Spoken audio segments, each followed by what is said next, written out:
Mendel's law of inheritance.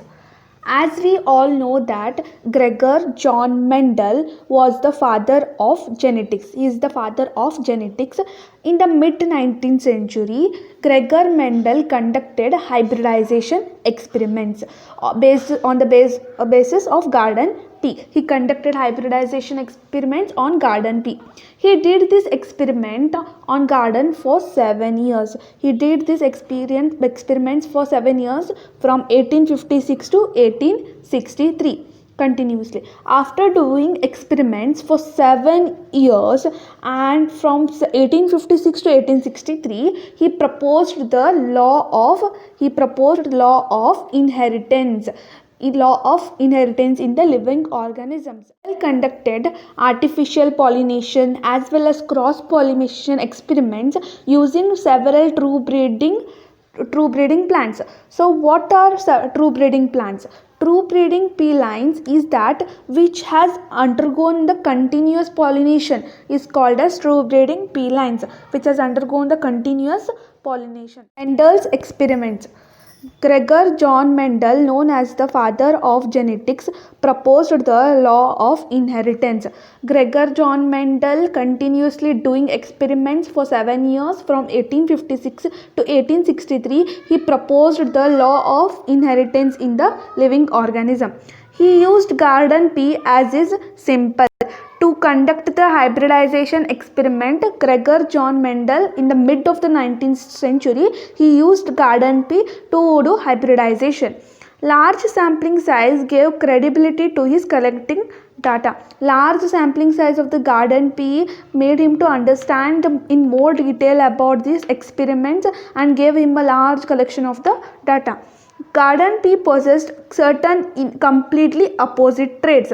Garden pea had some opposite traits. For example, tall and dwarf, color, flower color, violet and white, flower positions, pod shape, pod color. Some of the characters which were differing from opposite traits.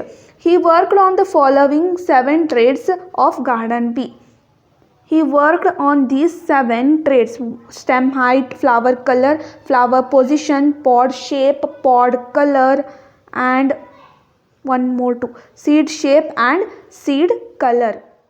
First of all, we should understand what is dominant trait and what is recessive trait. To understand these, let us take one example of height.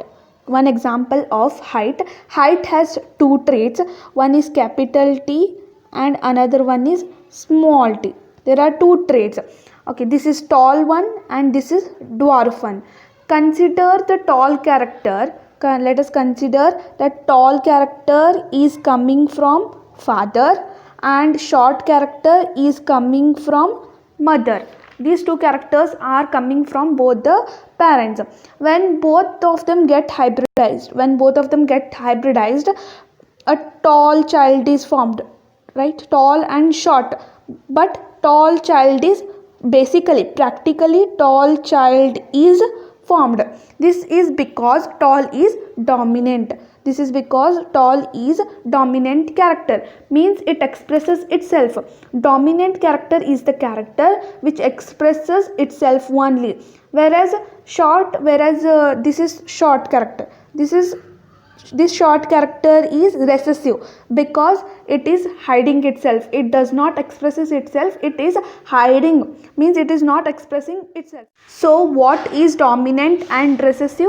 Dominant is the trait which expresses itself and recessive is the trait which hides. Gregor John Mendel worked on the following 7 traits of the garden pea.